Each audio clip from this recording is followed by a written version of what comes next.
So the last thing I want to do on the dairy cow work is to talk a little bit about some data we have showing why these differences exist. So we did a kind of a detailed study on a small number of cows, so these are only 19 cows per treatment.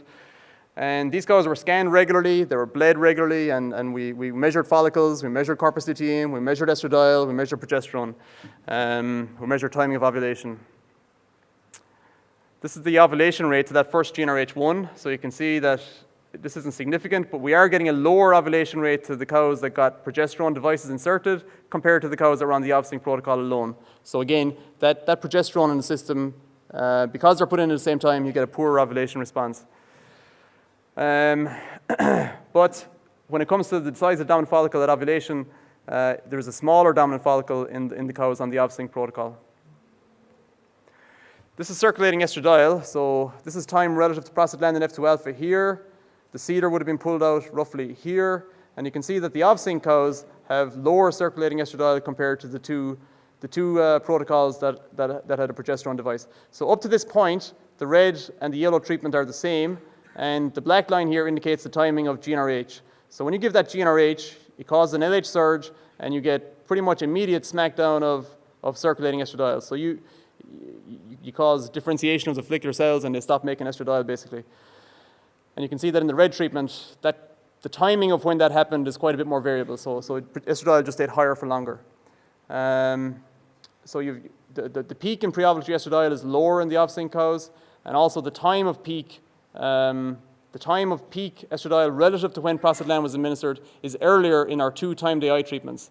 So because you're given that GnRH, you shut down estradiol production, and you can see that if you don't do that, those follicle cells continue to produce estradiol for longer. This is showing the timing of ovulation. So this is time relative to prostaglandin F2 alpha again, but I've just put in up here how many hours it is post the GnRH injection, because that's what's really most relevant for the 2 time-day eye protocols. So 16 hours, 24 hours, 32 hours. Some of the OVSync cows had already ovulated by 16 hours. None of the progesterone OVSync cows had ovulated. But by 24 hours after GnRH, over 80% of cows had ovulated, and by 32 hours, all of them had ovulated. So you're really getting a very tight window on when ovulation occurs. And as a result, if cows are inseminated at the appropriate time out here, then you're going to get a pretty good likelihood of conception. Just showing the difference in progesterone. There was no difference in progesterone as a result of these different treatments post-ovulation, and there was no difference in the size of the corpus luteum as a result of these different treatments. So the second GnRH and time-of-the eye protocols, this allows you to precisely control the timing of ovulation. It definitely causes an abrupt decline in circulating estradiol. The cows that got a second GnRH to induce ovulation had a lesser peak pre-ovulatory circulating estradiol concentrations, and also had a shorter interval from PGF to peak estradiol. So the cows that were on the progesterone observed treatment then, they were afforded, I guess, a longer period of follicle development. And we think now that that's possibly why in the field study, they had better fertility. So, and that was manifest as a larger ovulatory follicle diameter and greater circulating estradiol. So this is the progesterone OVSync protocol that I showed you. Again, remember GnRH and progesterone device insertion, prostaglandin 7 days later, progesterone device out 24 hours later, then GnRH 36 hours later, and time-day eye 18 hours after that. But based on what we've just found, the benefits, I guess, of the progesterone observed in terms of having a longer period of follicle growth, we've kind of revised this to make the period of progesterone device shorter by 1 day. So now, on day 7, prostaglandin and prostaglandin is administered and progesterone device is removed at the same time. This allows 60 hours of follicular development before GnRH injection, and again, time-day eye occurs at the same time. An advantage here is that there's one less intervention required, so you need to get the cows one less time.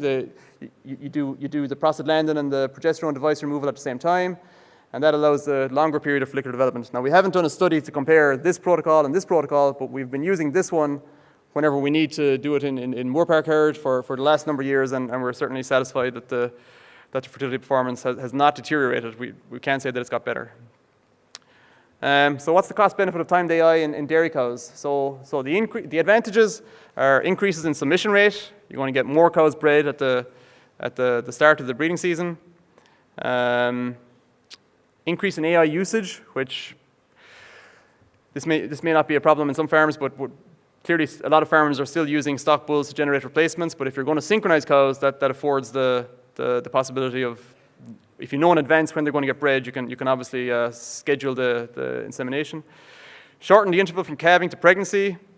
Reduce number of bulls required. So if you can get more cows pregnant with AI, you're going to need fewer bulls. Longer lactation. So this again is dependent on improving the calving pattern. But if you get a more compact calving pattern, the cows are going to have longer lactations. And the economics of this are going to depend to a large degree on the existing heat detection efficiency on the farm. If heat detection efficiency is excellent, the economic attractiveness of synchronization is not going to be hugely attractive. It'll probably just break even, but it's not going to be hugely attractive. But if it's poor, if this is going to be used as a tool to solve poor heat detection efficiency, it could be very attractive. Disadvantages, the initial cost of the protocol. This is what the farmer sees first day. It takes him a while longer before he sees the value of a pregnancy. Compliance, I mean, there's injections or insertion of progesterone devices, removal of progesterone devices, timing of AI. This all has to be done at the right time. If the wrong injection is given on the wrong day, the protocol is going to fail. And in some countries, there's a consumer sentiment about the use of hormones in cows.